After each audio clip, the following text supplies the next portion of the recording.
ya michezo.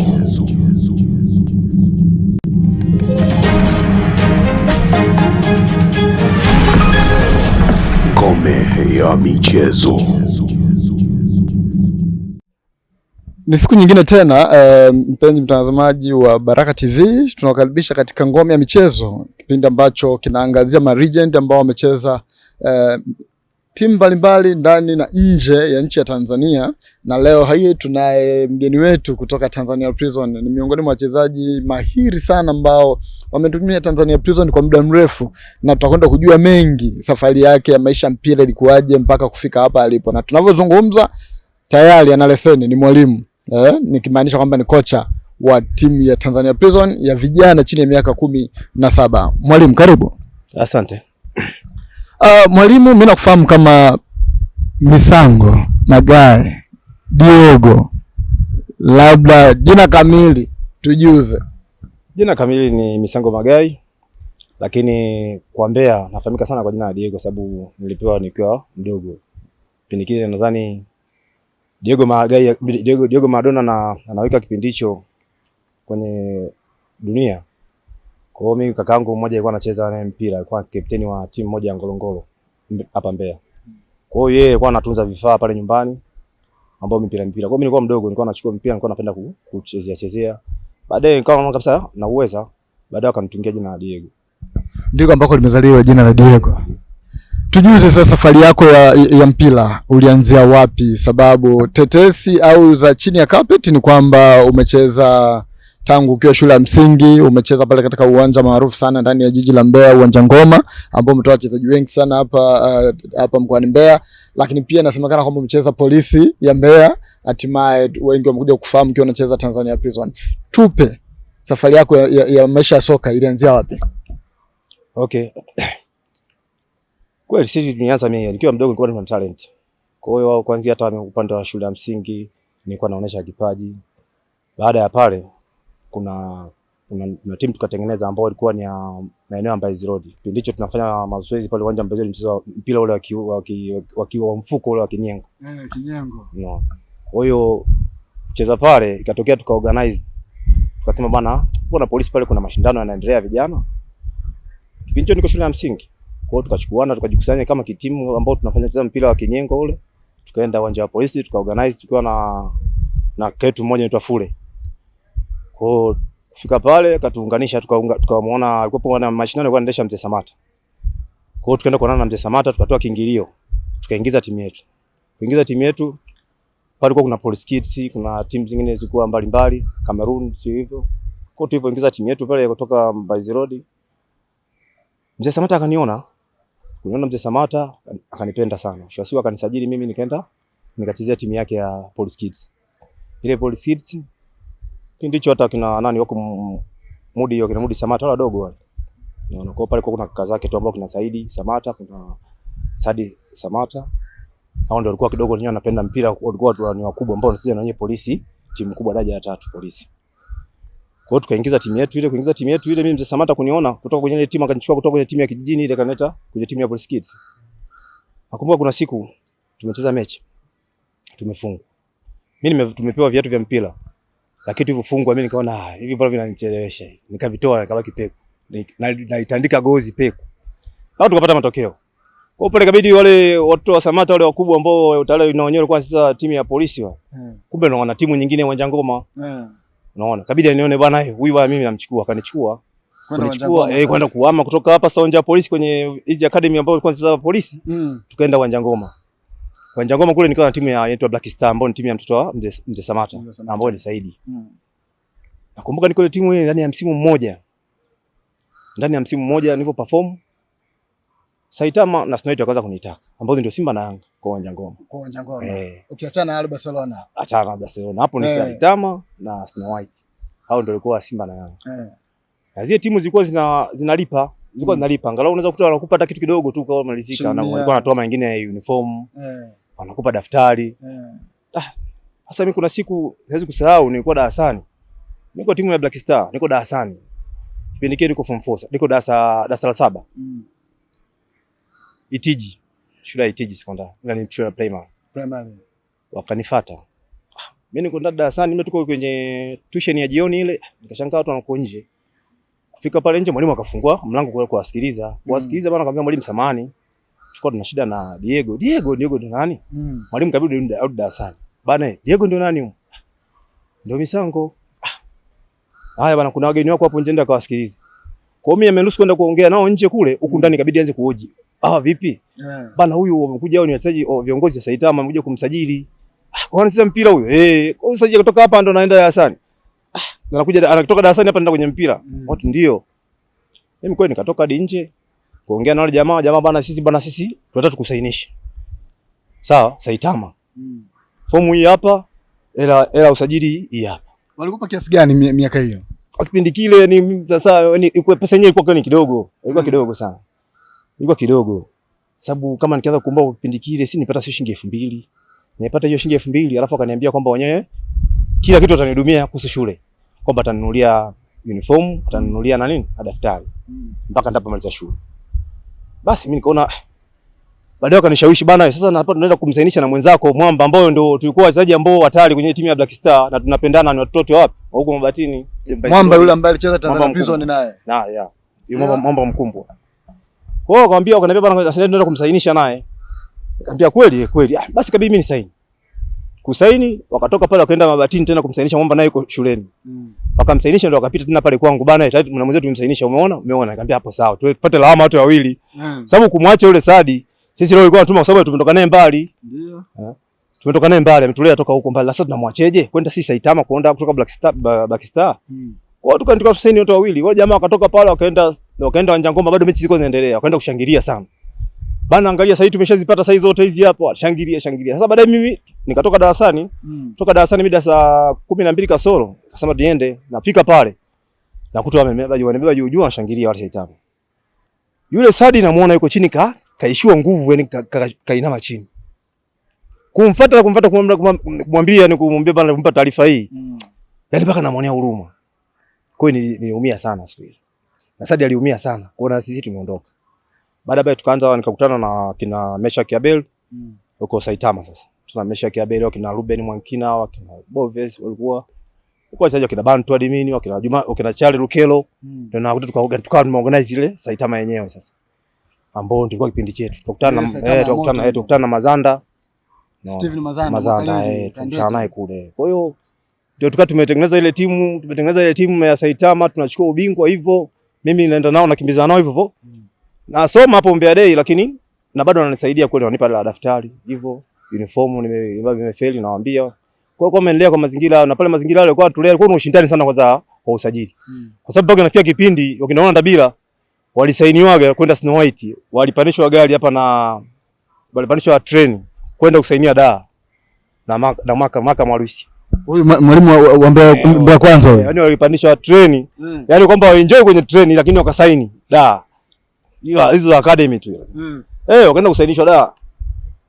Kwa hiyo kuja kurudi huku tayari wamesaini. Hapo tu Saitama tulikuwa na mwalimu wetu ambaye kwetu Adeliki. Baadaye akaja akawa anaongezeka naye Bove, anasimamia ile misingi ya mpira. Kwa hiyo sisi tulikuwa tunataka sana misingi ya mpira, afu tulikuwa tunapendana. Si kwa ikifika mida ya saa 10, wote lazima tunajua kwamba saa hizi kwenda kushinda ni mazoezini tu. Kwa hiyo ilikuwa ndio hivyo. Yaani kwamba ndio ilikuwa ndio tiba yetu. Lakini watu sasa hivi ndio maana kutoa mazingira kutoa sasa hivi mtu bado anahangaika. Mambo mengi sasa hivi. Sasa wengine ataenda huko kwenda kwenye muziki, wengine wanaenda kwenye nini huko, hata kama sawa sio ndoto zao, lakini ndio sio fani yao, lakini mtu analazimisha kwenda huko. Lakini sisi tunapenda mpira kweli. Yaani sisi kipindi cha kusema kama ni weekend kwenda kutoa sini muda wa mpira kuanzia asubuhi mpaka jioni. Lakini tunaanza mpira. Kwa hiyo mpaka tumeenda pale Njangoma tumecheza pale pamoja, tukawa tunajuana vile, tukaanza kutolewa kidogo. Mimi nikatolewa kama tayari wengine kwanza katolewa, walipotolewa wakarudi wakaenda timu za daraja la 4. Kwa timu za daraja la 4. Na walikuwa wanatoa kwamba umri umesogea au ulikuwa umri umesogea. Okay. Umri ukisogea tu anakukata pale bwana wewe mkubwa. Kwa hiyo bwana pisha msimu huu ushiriki. Kwa hiyo ndio kujiongeza daraja la 4. Kutoka daraja la 4 ndio unaenda kujiongeza. Kwa hiyo sisi tulipotoka pale kwa wingi, bado tukata tamaa. Tukaendelea na mazoezi baadaye tukaingia polisi. Kama watatu tukaingia timu ya polisi hapa. Tukaanza daraja la 4. Daraja la 4 polisi. Baadaye polisi wakaja kununua timu ya 44 KJ. Yes. Na hapo kipindi hicho tuko hapa daraja la 2, tulikuwa na Shafi Dauda. Shafi Dauda alikuwa anajua sana mpira. Alikuwa na ubonda. Alikuwa anajua anacheza juu, anacheza ndani Mrwanda juu. Mimi natokea chini. Unaona. Kwa hiyo tukaja ile timu ikaja ikanunuliwa timu ya 4KJ kuja Polisi Mbeya. Kwa hiyo tukawa ni wachezaji wa Polisi Mbeya ligi kuu ndio first na Premier League. Kwa hiyo nikacheza. Na kingine ile changamoto sana nyingine ilikuwa na mvutano. Kipindi kile niko polisi lakini bado ilikuwa wanachukuliwa wanataka Tuku Stars. Lakini kwa mazingira yao yale mimi walikuwa wananitisha kwa mazingira yalikuwa magumu. Mazingira yalikuwa ni magumu. Kwa hiyo walinitisha nikasema penda nikifika hapa nitacheza kwa nitafanikiwa na malengo yangu mimi ninayotarajia nitacheza hapa nitafika. Kwa mazingira magumu kwa sababu unajionea sokoini unafika sokoini pale mimi mdogo lakini unakuta wanajichangisha juu kule. Wakichangisha baadaye kesho unakuta wachezaji wao ndio wameenda kusaga unga. Yana mbebe unga mahindi ndio kusaga wachezaji kutoka mazoezi. Kwa hiyo kitu kama kile mimi nikana pale mimi sitatoboza. Timu ya Premier. Nikasema pale sitatoboza. Kwa hiyo kitu nilifanya mimi nikabidi baki polisi na polisi uzuri wake kidogo ilikuwa kuna yule mzee mmoja alikuwa tulikuwa na mzee mmoja pale. Yule mzee alikuwa manager wa polisi. Mzee Kondo. Yule mzee Kondo alikuwa na malezi fulani, alikuwa anapenda sana wachezaji. Na hasa sana sisi wenye lika la chini. Unaona. Kwa hiyo sisi tunakuta mara nyingi tutaenda sisi pale Central, kufika Central pale ataingia ofisi hii na hii kuchangisha apate 200 ambao tunaweza kupewa sisi ili turudi nyumbani tukale. Unaona. Kwa hiyo tulikuwa tuna malezi yale na baadaye wakatuambia bana tutapata ajira. Kwa hiyo zile hivi tulikuwa tunafikiria bana hapa tunaweza kupata kweli kitu, tutapata ajira. Kwa hiyo ndio timu kanunuliwa ile 4KJ tukaingia sisi kama Premier League. Kule 4KJ walikuja waliongezeka, walikuwa wanatakiwa ongezeke Godfrey Bon na Amri Kiemba. Shadrack Nsajigwa hapo tayari shaondoka. Alikuwa tayari yuko Tanzania Prisons. Kwa hiyo kuchukuliwa na ile timu kuja sisi tukawatolewa kama watu 15 kujiunga na moja kwa moja, lakini watu 10 walitakiwa watokea wapi kule. Baadaye ikabidi kufanyika tena usajili tena wengine wa watu pembeni. Kuna wachezaji wengine walikuwa wa polisi huko wanachezea timu za polisi wana uwezo kwa wanakuja. Kwa hiyo tukajoin ile timu ya polisi. Tukawa mimi tukaenda kule Dani Mwanda. Shafii alikuwa amemaliza form 6. Ikabidi mjomba wake amuite Dar es Salaam bana njoo uendelee na shule bila acha. Kwa hiyo tukupana naye kwenda ligi kuu. Tunaenda kwenda ligi kuu. Kwa hiyo akaenda kujiunga na chuo yeye kuendelea na masomo. Bila mimi Dani, Charles Rukelo, tukawa na Kiemba, tukabaki kwenye timu ya tukawa na timu ya polisi ligi kuu. Ambapo kuna Sudi hadi kwa watu wengi kutoka Pambea. Kwa hiyo tukashiriki ile msimu wa kwanza wa ligi kuu polisi. Kushiriki pale timu ikauzwa tena ikapelekwa wapi? Yule mkuu wa RPC wa hapa Saidi Mwema alikuwa anapenda michezo. Kwa hiyo yeye akapata transfer. Kupata transfer kwenda Dama kama kupata transfer kuondoka yeye aliyekuja hapa aka michezo haitaki. Kwa hiyo aka cancel timu bana tamana naomba kawa vipi niuze akauzia Mbozi. Kwa hiyo ikawa inaitwa Mbozi United. Ndio ile Mbozi United sasa. Tukaondoka karibu wote hapa kwenda kule mimi tukaondoka mimi kwenda kujiunga kule. Polisi wale wengine walibaki waliachwa. Kwa hiyo tukaondoka si raia tukaondoka kwenda kuuza kwa mbatana ile timu. Kwa hiyo kafanya usajili wao tena kule. Kwa hiyo ule uwanja wa Vua ule ukatengenezwa kwa ajili ya sisi tumeenda kupeleka ile timu. Ule uwanja wa Vua kutengeneza kuweka ukuta. Ndio. Kwa hiyo kufika kule tukawa tumeshiriki kule baadaye sasa mambo yakawa magumu. Tunacheza na Yanga tulikuwa tujalipo hata kulipa. Yaani ile mishahara au yale marupurupu tujalipwa. Kwa hiyo tukawa tumeahidiwa sana na mechi na Yanga. Na kweli Yanga walijaa washabiki. Hiyo mechi mnacheza wapi? Uwanja wa Vua. Washabiki walijaa hatari. Yaani barabarani mimi wamekaa watu. Ukisukuma kutoka uwanjani unaangukia watu. Alafu wanakurudisha uwanjani. Watu walikuwa walijaa sana. Kwa hiyo tumecheza kwenye mazingira yale magumu. Baadaye tumecheza na Yanga ile sasa jioni bado tunajua kwamba tunapata kipato. Kwa sababu alisema mechi ya Yanga tutatupa kipato. Jioni mkurugenzi anatuita ofisini. Tunakaa kwenye kikao tunamuuliza bana sisi leo ndio tulikuwa tunajua tunapata malipo yetu. Anasema bana tumepewa kwenye madeni ambao mlikuwa mnakula vyakula. Pesa yote? Pesa yote. Akaja akatupa ni hela ndogo sana. Yaani kwa hiyo hela usaini free tulikuwa tujapata lakini kwa yote madeni yalikuwa yamelimbikiza. Kwa hiyo akasema na mechi na Yanga.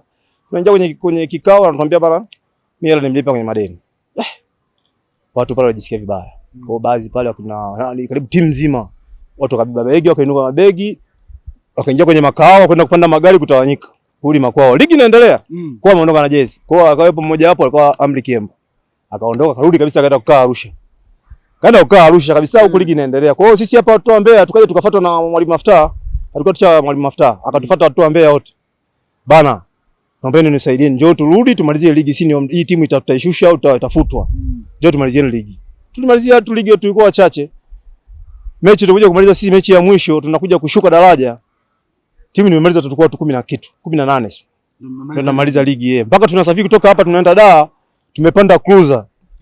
Tumepanda cruiser, mechi kesho tumeondoka leo. Watu 18. Tumeondoka tu 15 kwenye ile cruiser. Finyana. Tumefika sisi yani hata kulala tujalala, tumefika sisi saa 10 usiku hatujalala hata kulala. Kwa hiyo tumepumzika kidogo, tumeenda kwenye warm up. Warm up jioni mechi na Yanga. Mkafa ngapi? Na ile mechi sasa tunatakiwa sisi tushinde. Yanga tumfunge ili tusishuke. Tulijitoa mpaka half time moja. Bwana. Moja. Wale washabiki ikabidi waamke. Ikabidi wachenjie wachezaji. Jamani tutapiga ile fimbo leo. Unaona? Walalamika washabiki wale wa Yanga, walalamika. Hadi inawezekana mpaka saizi moja. Si hivi na hivi. Na watu wanasabu wawili tu nje. Sababu wenyewe tuko wachafu, tumeingia asubuhi. Kwa hiyo kilichotokea na goli nakumbuka alifunga Bantu Admin. Kilichotokea naona yule kunakuwa mchezaji mmoja hivi Katalai Mkongo yule. Dakika sio ngapi kapiga nje ya 18 goli 2. Tukaloa. Baadaye na sisi tuna simu moja sio kapewa kadi nyekundu, tukawa pungufu, tukapigwa 3. Kwa hiyo tukawa tumekufa 3. Kwa tukarudi, tukawa tumeshuka daraja. Mimi nikarudi kujipanga tena. Ilikuwaje sasa baada ya Mbozi United kushuka na wachezaji tayari ilitokea sintofahamu pale kwenye uongozi wa Mbozi United na nyinyi tayari mmeshaonekana, ndio ikawa safari yako ya kuja Tanzania Prison au baada ya timu kushuka nini ambacho kiliendelea? Baada ya timu kushuka mimi nirudi nijiuliza, nikaa chini, tukakaa na Dani Mwanda chini. Tunafanyaje? Bana sisi tutakubali kucheza tuna huku chini, tutafute tupate timu. Kwa hiyo tukaendelea kufanya mazoezi kwa juhudi.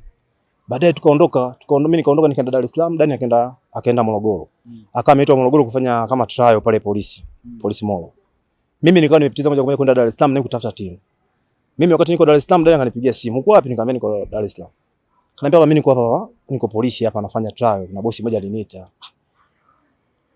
Mimi nikamwambia kweli basi nafuu wewe umeshapata, hongera. Mimi najitoa pale Dar es Salaam nafanya mazoezi hatari. Yaani mazoezi mimi ya jioni sikosi viwanja vyote vya Dar es Salaam. Unaona?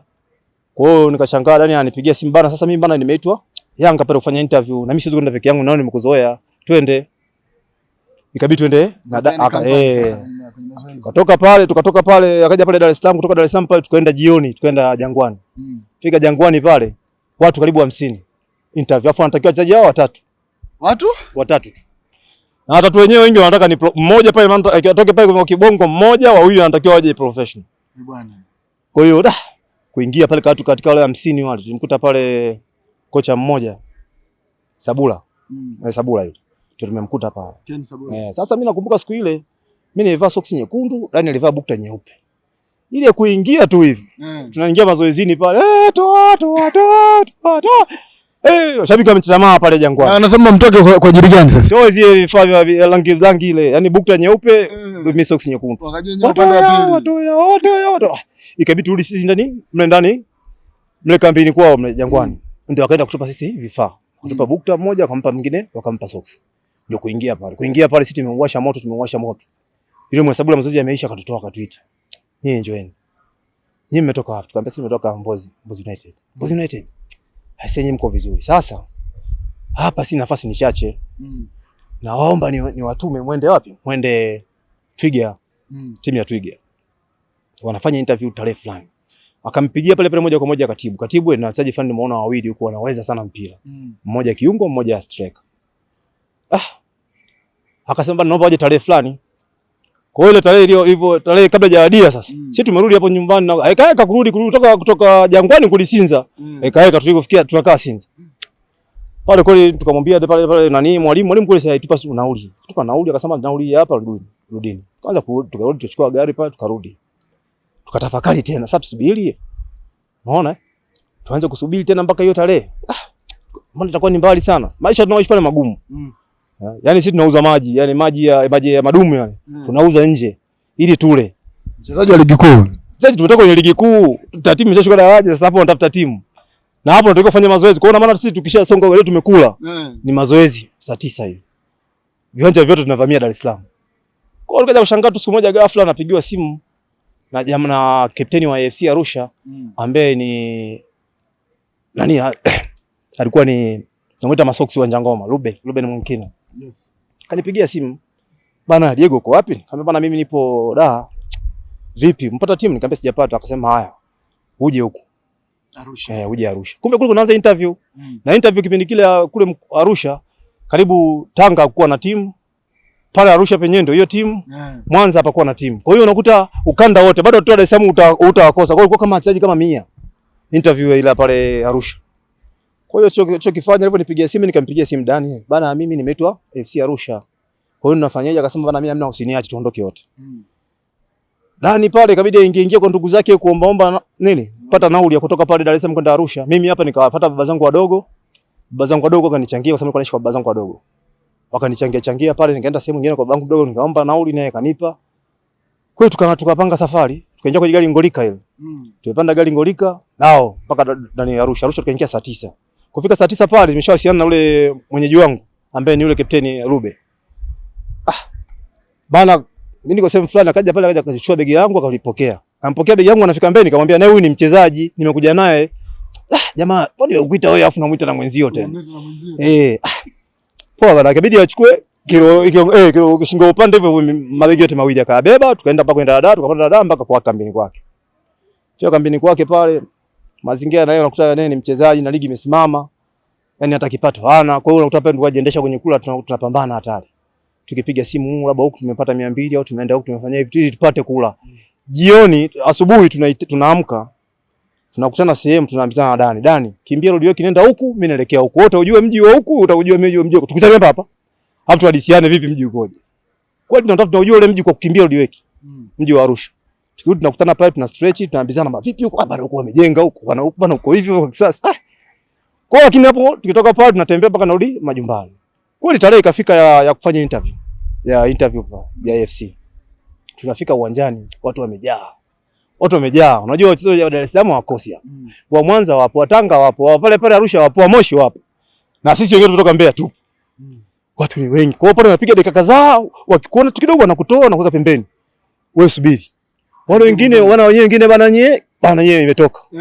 Hivyo. Sasa sisi tukawa pale tukateuliwa, tukafanya tu tuacheze, tukaingia kidogo tu mapema tukaitwa. Bana waiteni. Washabiki wakaanza kupiga kelele, wameiva.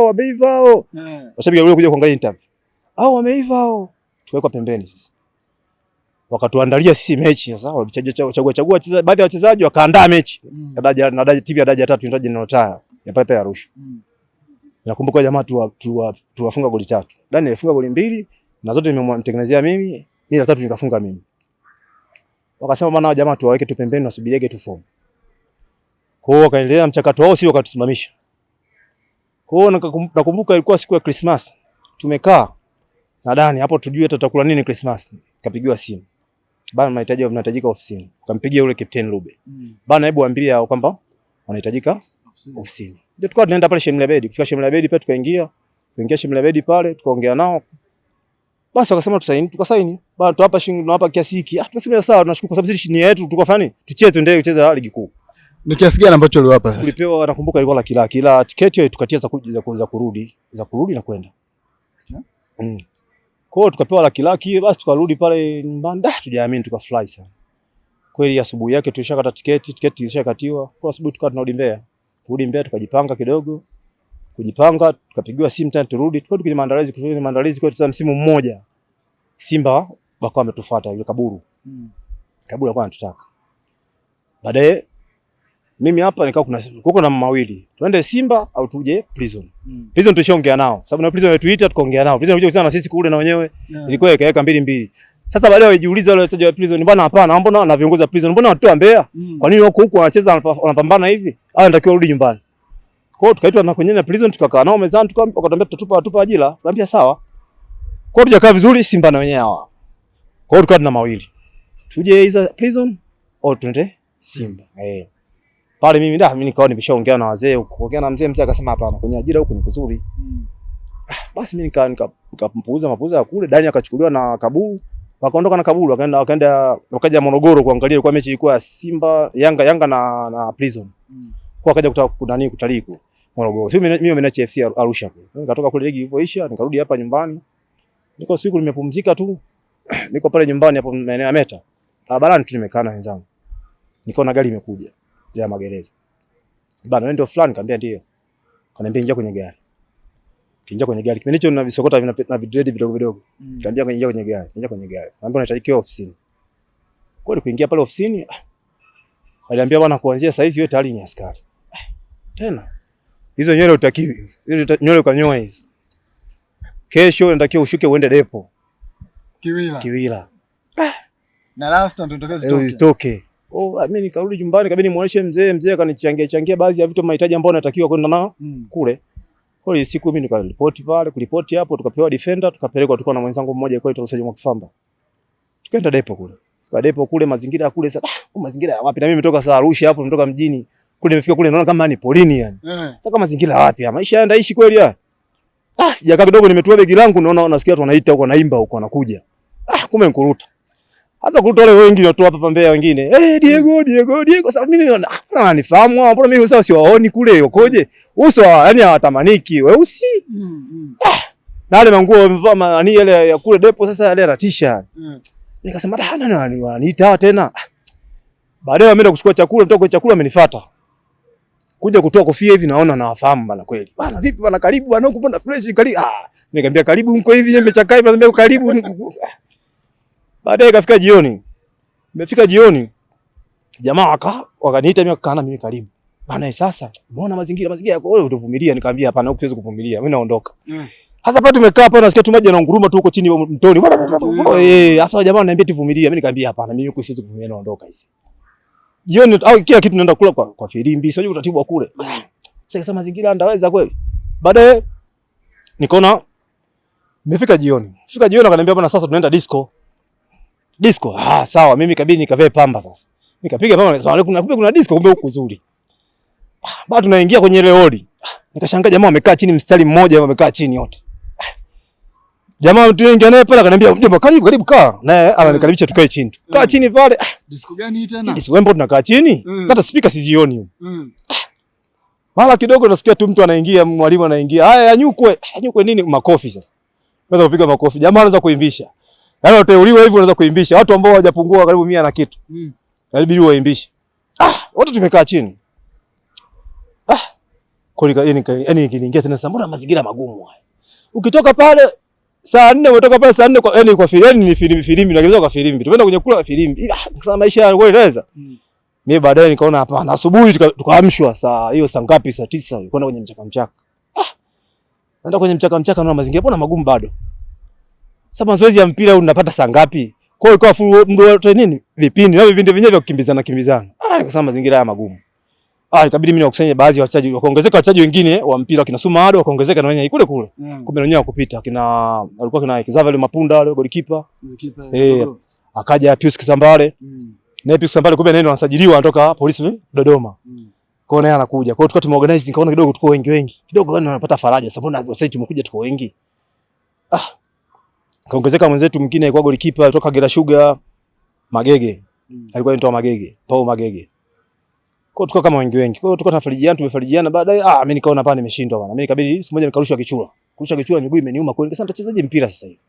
Ikabidi niwapigie makao mabosi wangu. Bwana bosi. Mimi sitawasaidia, nitashindwa kucheza kwa mazingira haya huko siwezi. Naturusha kichura. Ikabidi wapigiwe simu kule chini ofisini nani chuo sasa. Bana hao wachezaji hebu walindeni jamani. Mbona nasikia mnarusha vichura, hebu acheni kurusheni vichura. Tukaitwa na sisi tena assemble wote sasa. Jamani nyinyi wachezaji, kwa nini mnatoa taarifa mmeweka kule kati tuko kwa sasa kama ajando hii? Mnatoa taarifa za huko. Wakateka kati. Kwa hiyo bana tutaki mambo haya hivi na hivi. Tukafikiria tuko namba patakuwa pagumu tena hapa. Na hata nishajua kwamba sisi tunawasemelea kule juu. Unajua hapa tutaishi vigumu sana. Kwa nikatokea siku inabidi tujitane wote. Wachezaji, jamani hapa natakiwa tufanye tutoroke. Sawa. Kumbe tunasema vile sio mmoja ametusikia. Ikaenda taarifa kwa wale walimu wetu. Wale pale wa parade. Kuitu ikabidi assemble watu na assemble. Jamani tumesikia taarifa wachezaji wa prison wanataka kusafiri. Sasa ole wenu mmoja muonekane mnasafiri mnatoroka. Tukatishwa. Kutishwa vile ikabidi tupige tena simu. Jamani tumetishwa huko kwa bosi wetu wa kule tufanye tusajili. Kuna marehemu kuna bosi wetu mmoja alikuwa marehemu Twali. Alikuwa ni mtu wa michezo sana. Kwa hiyo akawapigia tena simu jamani Akatupigia sisi simu yeye. Bana nimepata taarifa hii. Sasa hiyo taarifa hizi hata kama mfanya hivyo lakini hebu vumilieni na sisi tumepitia huko. Na sisi tumepitia msimu tumekaa huko makao nafikiri tujapitia huko na sisi tumepitia. Kwa hiyo akatupa kidogo moyo. Kwa hiyo lakini sasa akatuambia tunaomba sasa wiki 2. Ndani ya wiki 2 tunawatoa huko. Kwa hiyo tujakaa kidogo tumesotea karibu miezi kama imeenda kama siku 2 ngapi na kitu. Hapo ligi imesimama. Ligi imesimama hapo. Ligi imesimama hapo. Bado ndio tunaanza tusajili ndio bado kwenye sajili. Mara timu yote ya Prison ikaingia kambini. Kuingia kambini ikabidi yote tufuate wapi? Kule. Kwa hiyo na sisi tukatoka kule kambini kule camp ya uaskari tukaingia kwenye timu. Kwa hiyo ndio kama ishetu ya ufadhali na unafuu sasa. Kwa hiyo kule tukamaliza tunaendelea na maandalizi na preparation na kule tunaendelea depo inaendelea. Kwa hiyo wale kule wanakuja kumaliza na sisi tuko kwenye timu tayari. Kwa hiyo tukawa tunaitwa tunapewa tu namba ya uaskari pale kutoka pale kambini kwenda upande wa pili. Kwa hiyo kwa camp ziko zote hapo. Kwa timu itufuata kule Kiwira. Kwa hiyo timu ilikuwa Kiwira camp. Kwa hiyo tukaingia kwenye msimu mimi naingia prison hatari. Na midfield hapo katikati hapo nimewakuta hatari. Na mimi midfield. Kwa hiyo ikabidi mimi nijiongeze naweza kucheza kama winga. Sababu hapo kuna Suma. Kuna Godfrey Boni. Kulikuwa kuna Msafiri Hassan. Hao midfield kuna mwingine alikuwa Ruta. Midfield naye huyo. Wote wakongwe hao. Unaona? Wote wakongwe hao. Hao kina Shabani Mtupa mawinga. Wakina Kiloko. Unaona? Hapo kina Osodi Morris striker, kina Onda Bila, sasa nani? Unaona? Prison imesheheni wakina Mbega wote hapo. Mbega dafa. Kwa hiyo nilifika hapa nikutana na wakati mgumu sana kupata nafasi. Kuja kwenye timu hapa.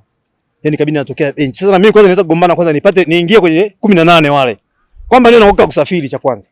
Ndio.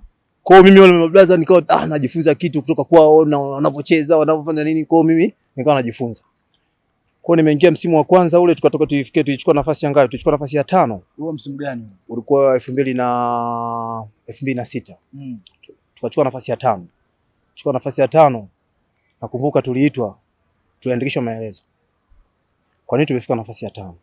Mimi langu la kujitetea nijitetea kwenye maelezo yangu kwamba mimi nilikuwa naumwa. Niliumwa kuna kipindi niliumwa kwa hiyo nilisheki kidogo. Niliumwa nilipigwa na typhoid. Nikiwa nimetoka na maana Kiwira kule ndoka na typhoid. Kwa hiyo nilipigwa na typhoid ya hatari. Kwa hiyo nilikaa karibu wiki 2 hivi niko matibabu. Natumia dawa. Kwa hiyo kuingia kurudi kwenye kurecover nikawa nimeshindwa. Kwa hiyo sikuisaidia timu hivyo. Kwa hiyo nilitetea kwa staili hiyo lakini kila mtu alikuwa anajitetea kwa the way alivyo nani perform. Ina maana hiyo yani kipindi hicho mimi nimekuja huko Prison, Dani yuko Simba. Dani sasa tukaanza bado tunapeana morali na Dani. Bana hapa tusifikie hapa bado. Na mimi natamani kufika pale alipo sasa. Nilishafika huko nishapata kazi lakini bado nilikuwa natamani kwenda Simba na Yanga. Hii twende nje tucheze nje kwa sababu malengo yetu si makali ilikuwa mimi na Dani na Rwanda. Yaani sisi malengo yetu ilikuwa bana tukacheze nje tu. Ndio kama malengo yetu. Kwa sababu sisi hata sisi kwenda hadi hapo Zanzibar tulikuwa tunaona kama ni nje.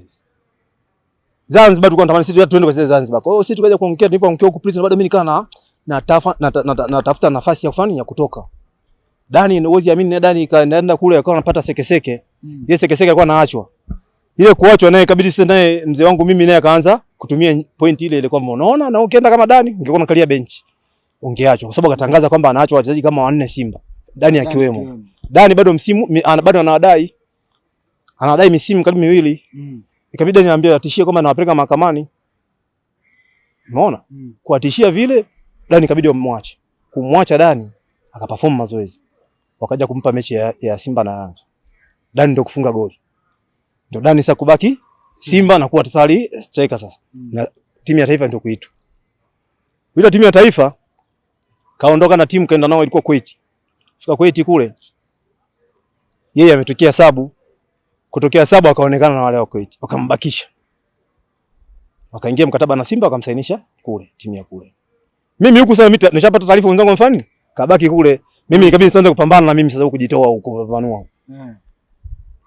Na kwetu tulijitoa msimu unaofuata ilikuwa msimu wa 2008. Tulijitoa sana. Kwa hiyo tukafikia nafasi ya ngapi? Tukafikia nafasi ya 2 Prison. Ndio kuona na sisi na Maximo tuita national team. Mimi tumeenda camp pale national team.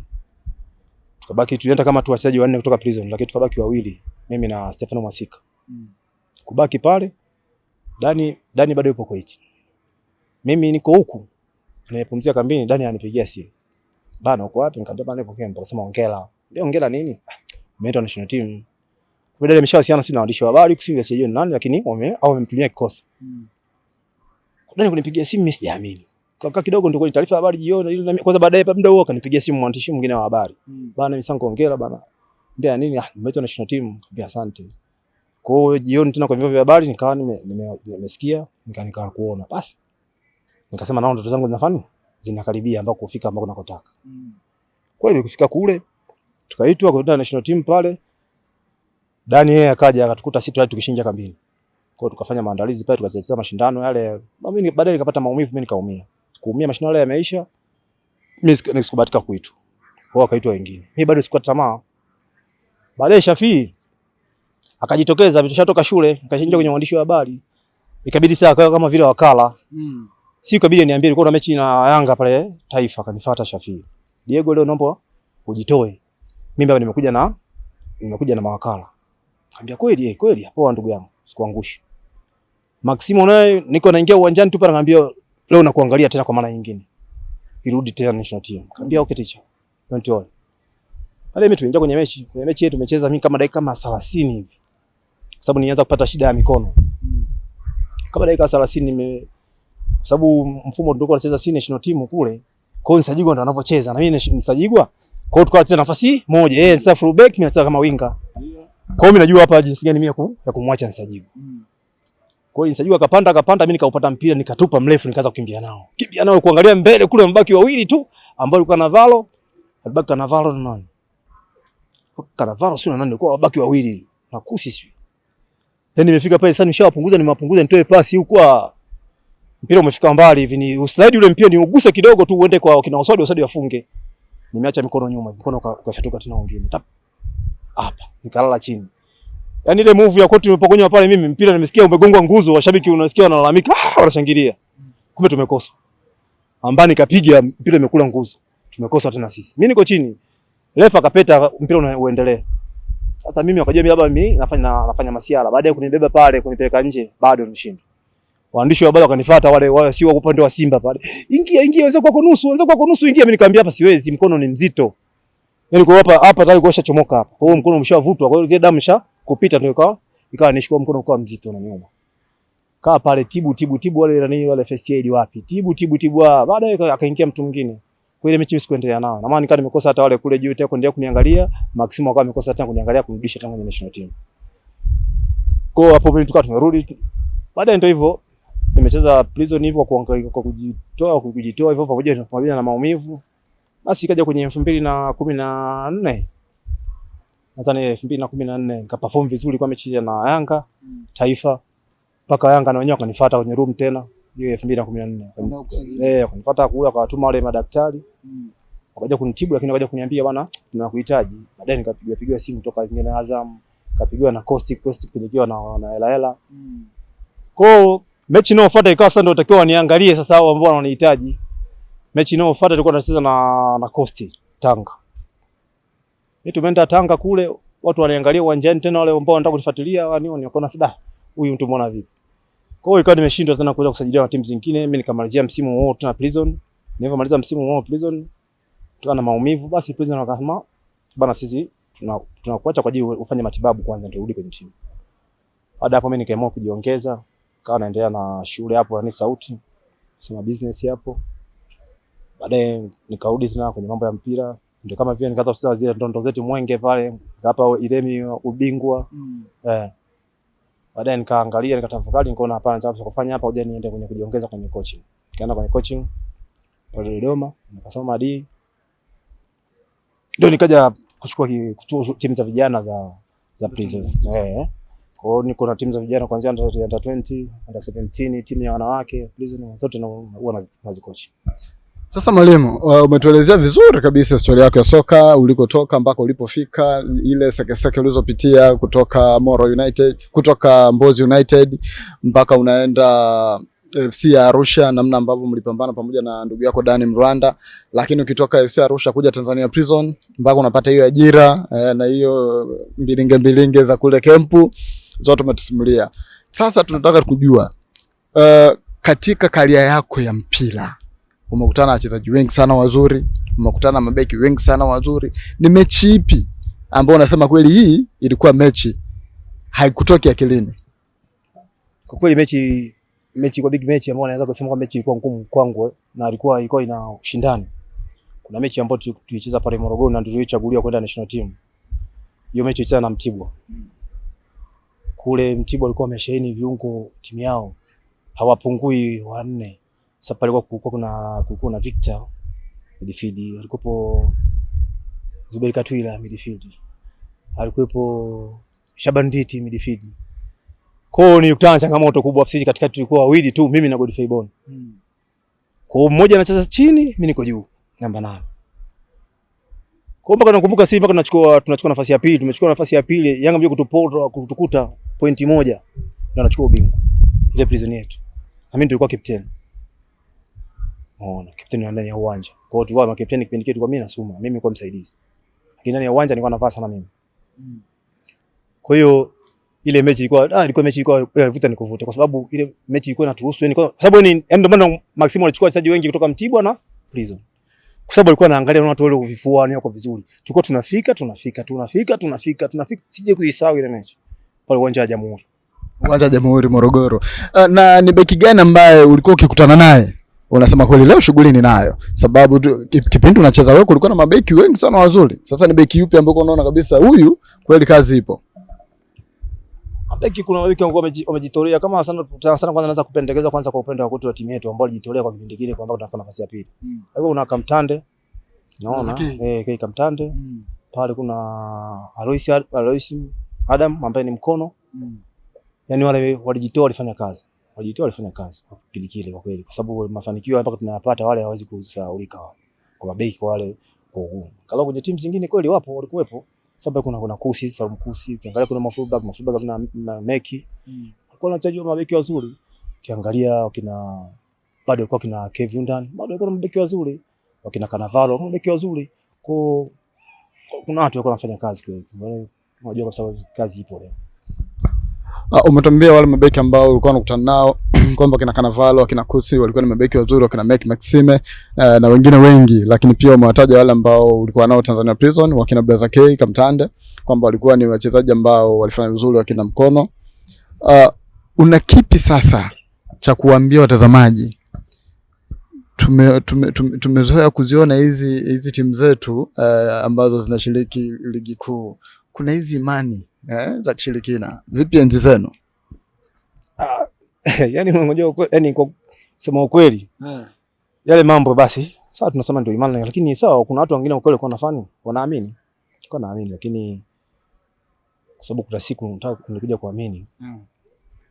Sitakuja kusahau tulikuwa tunacheza Polisi Mbeya na Twiga Star. Uwanja wa nani? Nelson Mandela. Sumbawanga. Ile mechi sisi tulikuwa tunahitaji pointi. Kija kutokea kituko. Yaani jamaa alipiga shuti nje ya 18. Na ulipita kwenye goli lakini mpira ulienda kule ukatoka nje. Haukuingia. Yaani maana hapo umepita kwenye nyavu umeenda kutokea kule. Sasa mechi ilisimama dakika 15 mpaka 20. Kwa hakiki wamekagua zile nyavu ziko fresh.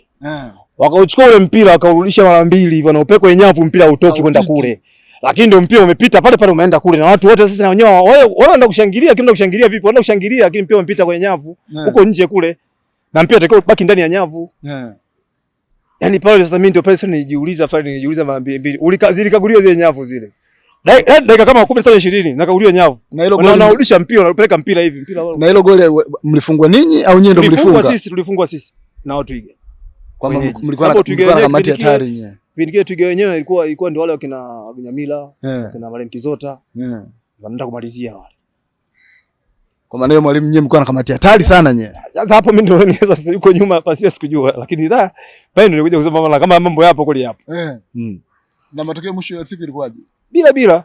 Ile goli limekataliwa. Sasa si mpira umeenda kule imetoka nje. Na nyavu ziko salama tu.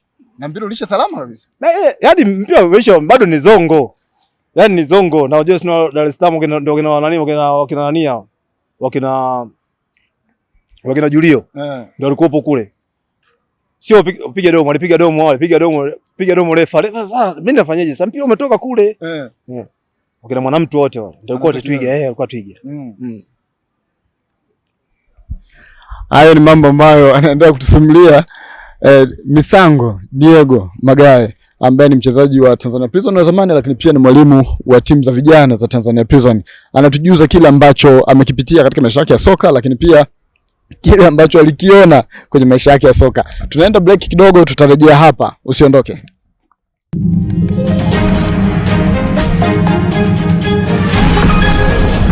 Ngome ya michezo.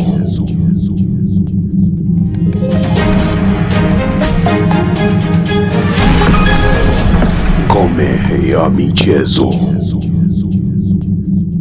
Naam, mtazamaji wa Baraka TV, kama ambavyo umeweza kusikia historia ya karia ya mwamba, naweza nikasema hivyo, Diego akieleza kuhusiana na karia yake ya kusakata kabumbu, ameeleza vizuri sana. Sasa baada ya kustafu kusakata kabumbu hadi kuingia kwenye ualimu wa kufundisha soka, safari ilianzaje? Huyu hapa anatueleza siku hii ya leo. Karibu. Asante.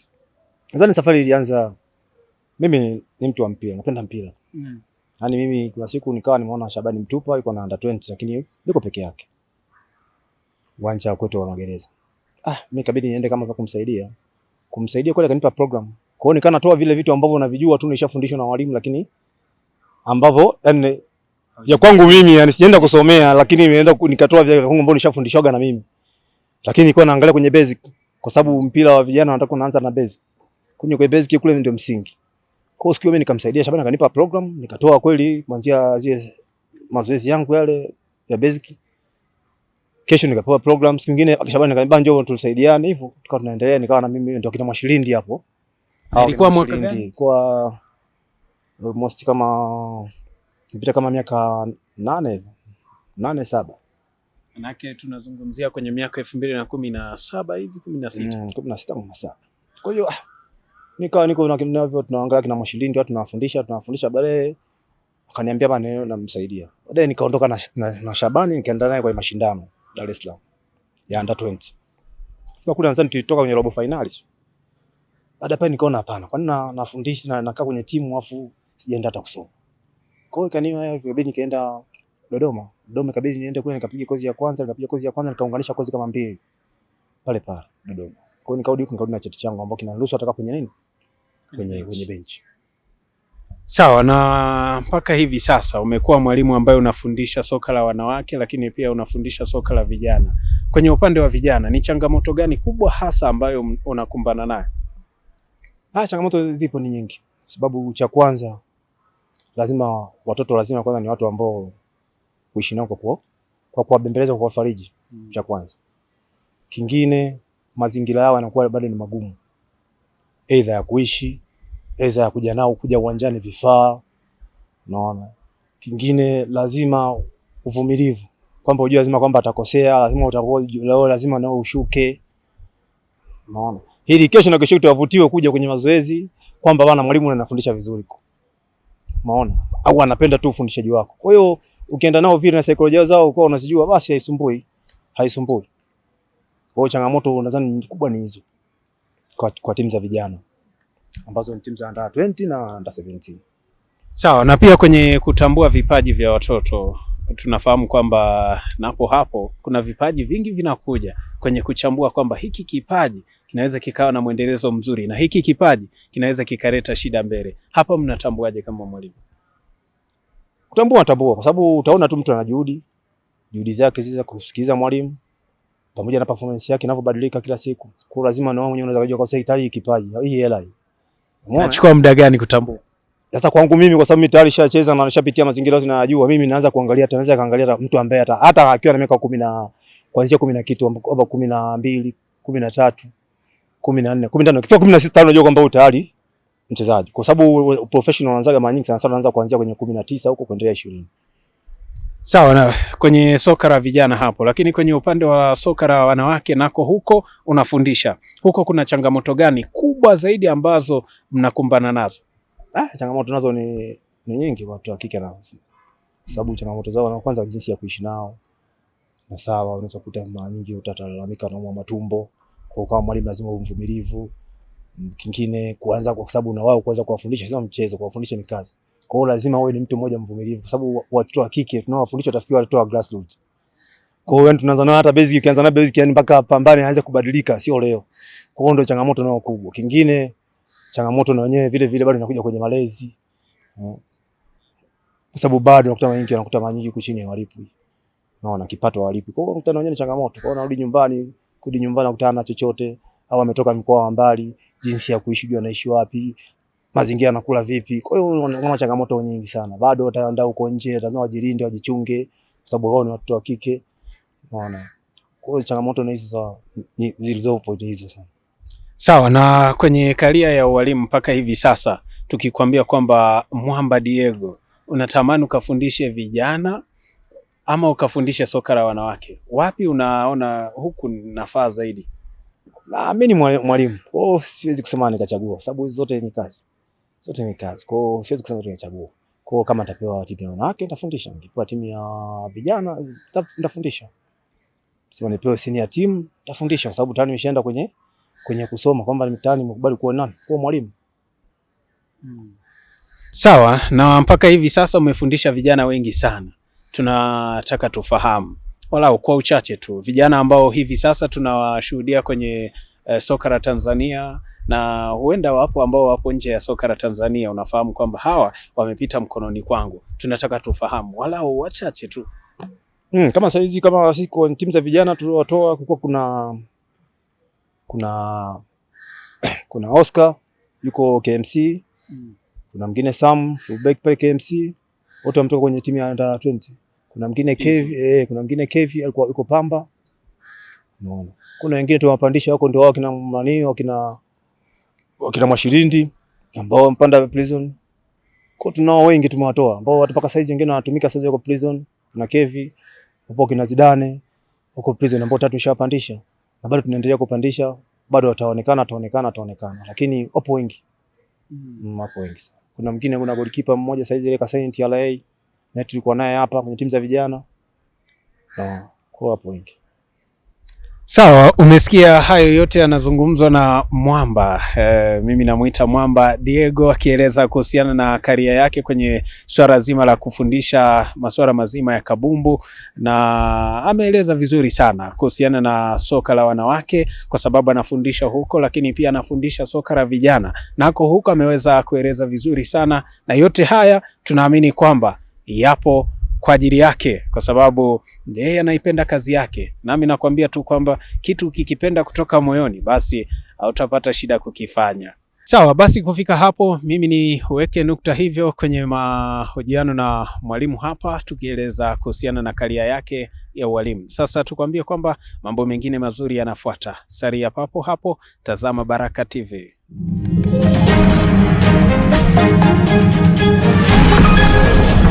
Ngome ya michezo.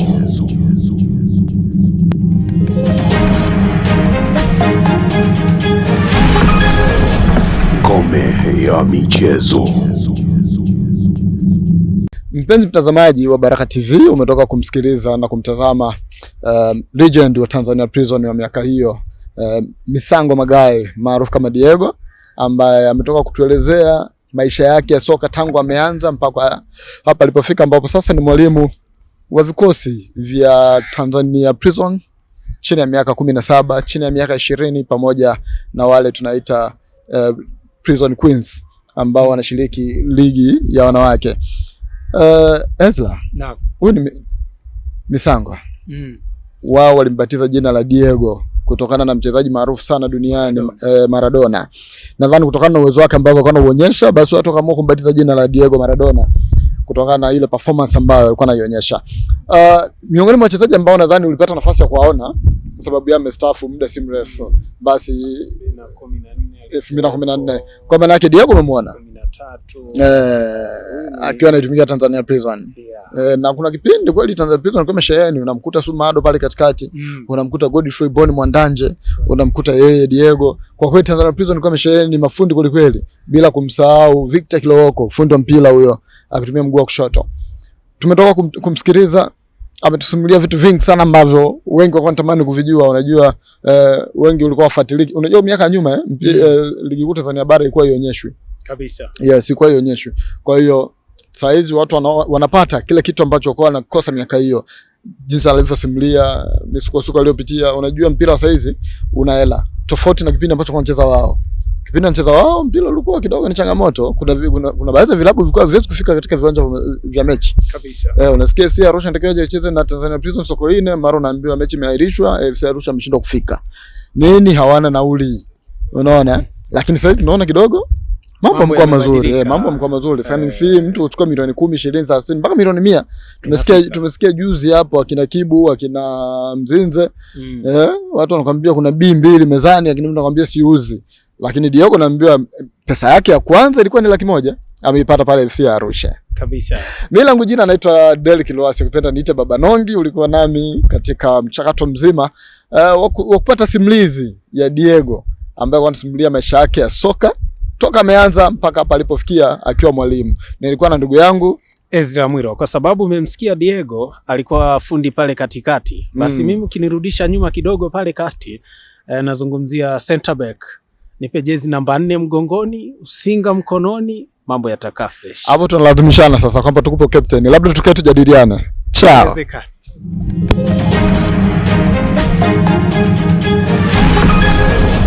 Ngome ya michezo.